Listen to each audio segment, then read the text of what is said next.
Okay, my inspector, what do you want to? How this X gonna give us benefits? Give you benefit. Yes.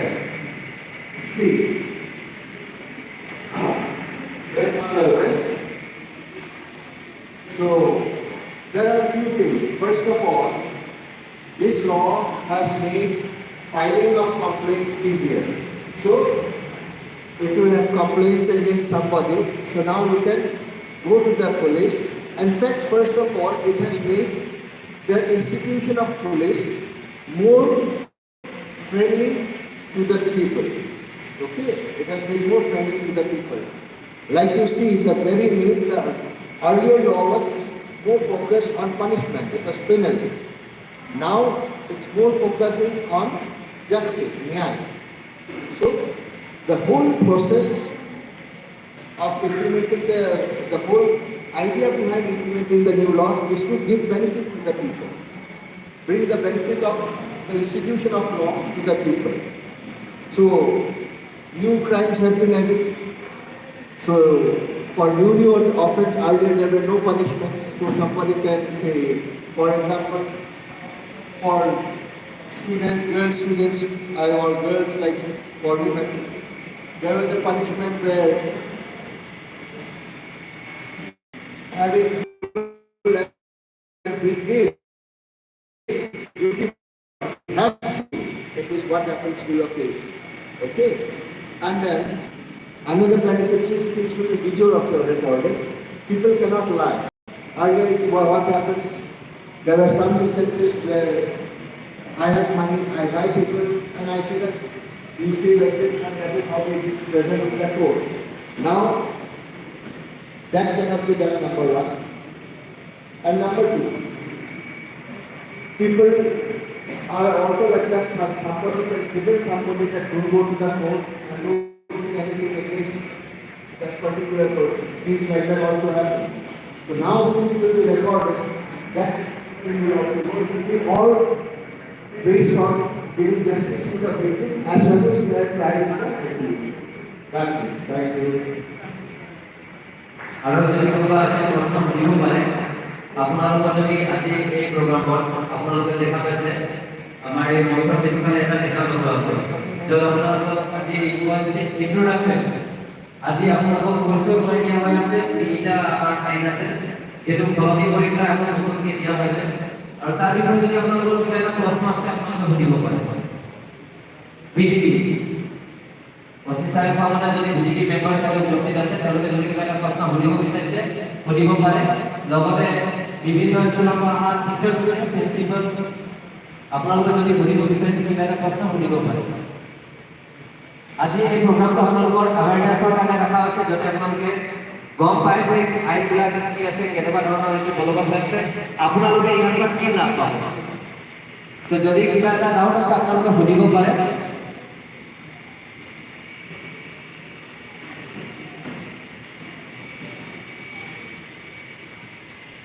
Mandio special, locally special, and fully starts on the community.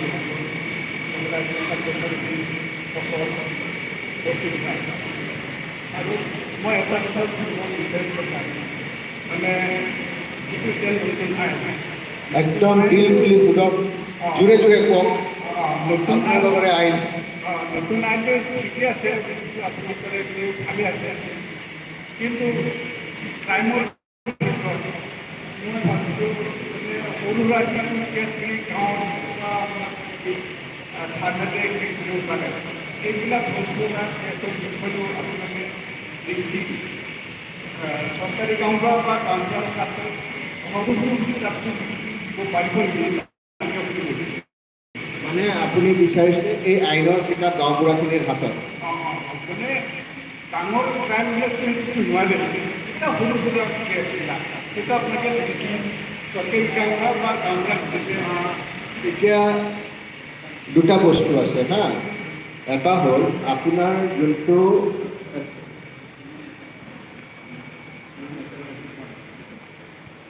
এইটো এতিয়া আপোনাৰ বিচৰা কাৰণটো গাঁওবুঢ়া হিচাপে বিচৰা কাৰণটো কিহৰ কাৰণে জানিবৰ কাৰণে নে আপোনালোকে সেইখন এপ্লাই কৰিবৰ কাৰণে?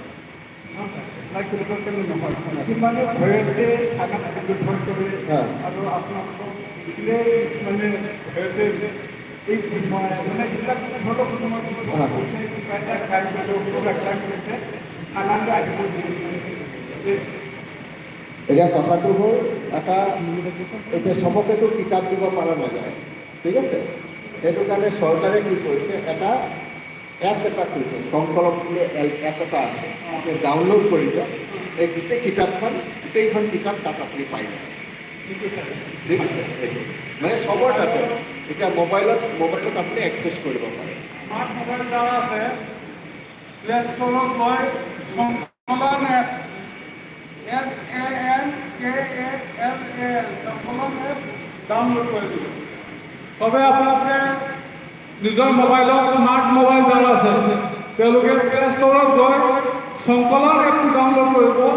নয়া 3টা ল BNS, BNSS, BSS আৰু লগতে কম্পাৰিজন যিটো IPC, CRPC আৰু এভিডেন্স এক্ট, এই 3টা এক্টৰ সাপোজ আগতে 302 আছিলে, নয়া BNSত কোনটো ছেকশ্যন এইটোও পাই যাব। খুব ধুনীয়াকৈ আছে, স্কুল ষ্টুডেণ্টৰ পৰা শুৰু কৰি আমাৰ গাঁৱৰ যিটো আমাৰ ডাঙৰীয়া সুধিছে যে কেনেকৈ পাব, আপোনালোকে এতিয়াই কৰি ল'ব পাৰে। প্লে ষ্টৰত গৈ সংকলন এপটো মাৰক, পিছত কেনেকৈ ইউজ কৰে আমি দেখাই দিম, ঠিক আছে? SANKALL সংকলন এপ।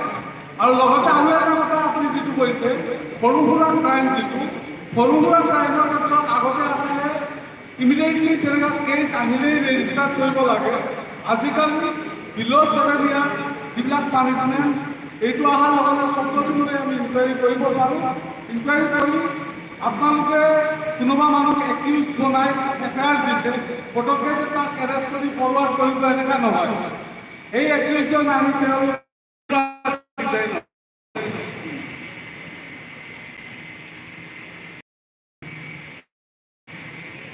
আৰু যদি কোনোবা আছে প্ৰশ্ন সুধিবলৈ আপোনালোকে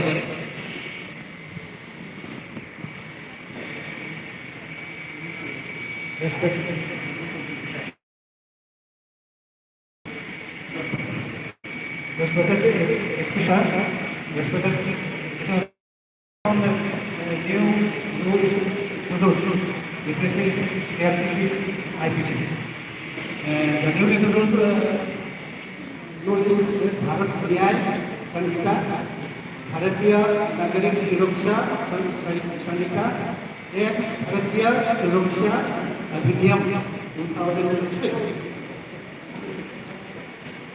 Officers and police officers have spent about from this, but I cannot understand what is the difference between Bharatiya Nyaya Sanstha, भारतीय नागरिक सुरक्षा संस्था, भारतीय सुरक्षा अधिनियम, এইবিলাক ডিফাৰেঞ্চটো আমি তেনেকৈ বুজিব পৰা নাই, বহুতে বুজিব পৰা নাই। গতিকে এই ডিফাৰেঞ্চটো বুজাই দিলে আমি ভালকৈ বুজিব পাৰিম, সেইটো ৰিকুৱেষ্ট কৰিছোঁ। Thank you. আচ্ছা বাৰু, তেখেতৰ প্ৰশ্ন হৈছে ভাৰতীয় ন্যায় সংহিতা, ভাৰতীয় নাগৰিক সুৰক্ষা সংহিতা, ভাৰতীয় সাক্ষ্য অধিনিয়ম, এই তিনিটাৰ মাজত কি পাৰ্থক্য আছে, ডিফাৰেন্স আছে?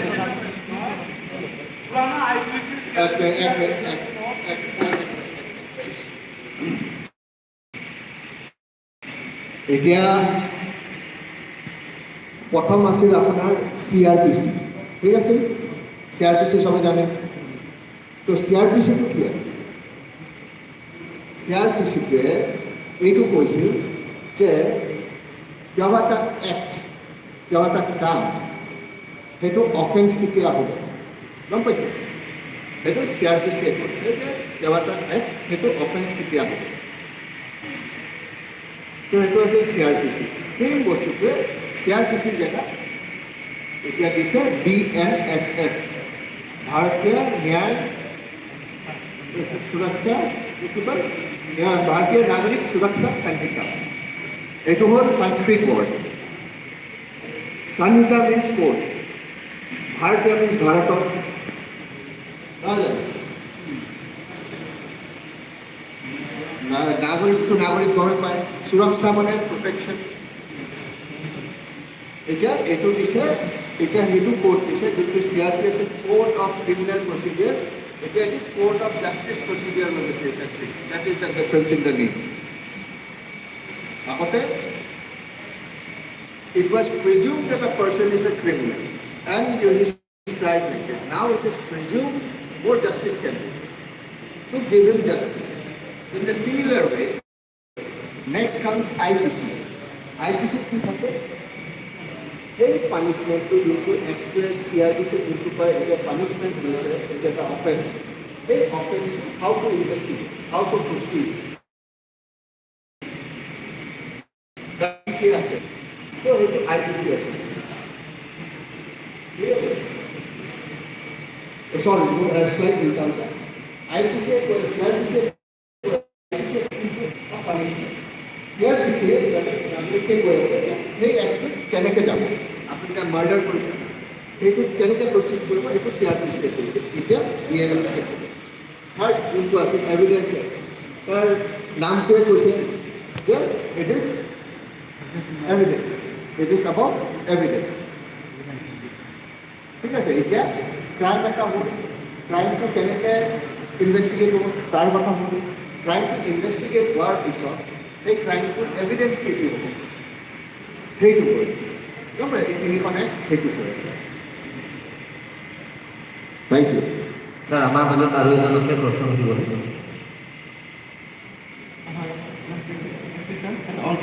স্যাৰ মোৰ কোৱেশ্যন হৈছে, এতিয়া আপুনি অলপ আগতে কৈছিলে যে আমাৰ এক দেশ এক আইন, এক দেশ এক আইনৰ এতিয়া কোনোবা এজন এমপ্লয়ী আছে, ধৰক পঞ্চায়ত ডিষ্ট্ৰিক্টৰ পৰা বিলংছ কৰিছে, তেখেতে কৰ্মৰত টপিক আছে, তেতিয়া তেখেতে যদি আৰু ঘৰত কোনো মানুহ নাই, তেতিয়া ধুবুৰীৰ পৰা কিবা এটা কেছ যদি দিয়ে, তেতিয়া কেছটো ৰেজিষ্টাৰ কৰিব পঞ্চায়তে হ'ব নে ধুবুৰীত?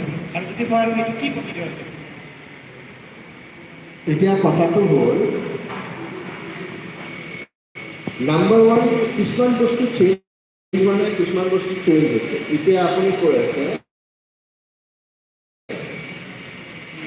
মানুহ ঘৰ ক'ৰবাত থাকে জেগাত, প্ৰথম ক্ৰাইমটো ক'ত হৈছে সেইটো ডিপেণ্ড কৰিব। এফআইআৰখন তেওঁ ধুবুৰীতো দিব পাৰে, ঠিক আছে, তেওঁ দেলহিতো দিব পাৰে, কিন্তু কথাটো হ'ল ক্ৰাইমটো ক'ত হৈছে। এতিয়া এফআইআৰখন কেনেকৈ দিছে, এতিয়া যদি ধুবুৰীত থানাত কৈ দিছে আৰু ঘটনাটো ইয়াত সলনি হৈছে, সেইখন তাত হ'ব 0 এফআইআৰ, তাত অন্য একো নাই। সেই এফআইআৰখন তেওঁ ৰাখিব, DD এণ্ট্ৰি কৰিব, খেলনি থানালৈ পঠিয়াই দিব, কাৰণ তদন্তটো তাতো কৰিব লাগিব যোনখন থানাৰ আণ্ডাৰত থাকিব। এফআইআৰখন পঠিয়াই সেইটো মেটাৰ নকৰে, আল্টিমেটলি 0 এফআইআৰলৈ পঠিয়াই দিব।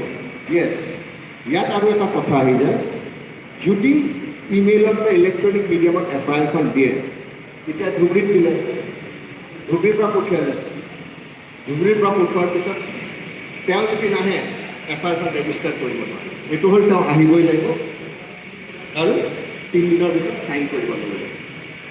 আৰু এই এফআইআৰখন আগতে আছিল, যেতিয়া এফআইআৰ পায়, যোনদিনা পায় এফআইআৰখন, সেইদিনাই নিয়মমতে পুলিচৰ দায়িত্ব, যদি তাত কগনিজেবল অফেন্স থাকে, লগে লগে সেইটো এফআইআৰটো ৰেজিষ্টাৰ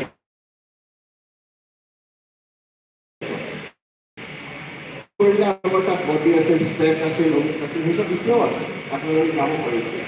কিন্তু এতিয়া এফআইআৰৰ ক্ষেত্ৰত আপোনালোকে নোৱাৰে, কাৰণ এইখন বাধ্যতামূলক নহয় যে লগে লগে ৰেজিষ্টাৰ কৰিব। সেইখন ৰেজিষ্টাৰ হ'ব কেতিয়া? 3 দিন পিছত। কিহৰ কাৰণে? কাৰণ 3 দিন পিছতহে মানুহ আহি পেলাই চাইন, তাৰ আগতেও আহিব পাৰে, কিন্তু 3 দিন পিছত আহি পেলাই সি চাইন কৰিব লাগিব। চাইন কৰাৰ পিছতহে এইটো মানে দিলে বুলি লোৱা নাযায়, ঠিক আছে? এতিয়া ভাল হৈছে যে এফআইআৰ চবতে দিব পাৰে, কিন্তু তদন্ত আকৌ আগৰ ছিষ্টেমতে যোনটো থানাৰ জুডিচিয়েল আৰু ট্ৰায়েলটো যোনখন কোৰ্টৰ আণ্ডাৰত ট্ৰায়েল কৰিব, বিচাৰটো আৰু তদন্তটো এতিয়াও সেই লোকেল হেৰিয়ে কৰিব, কিন্তু এফআইআৰ চবতে দিব পাৰে। আৰু যদি আছে কোনোবা, তেনেহ'লে আমি পৰৱৰ্তী কাৰ্যসূচীলৈ আগবাঢ়িছোঁ। আৰু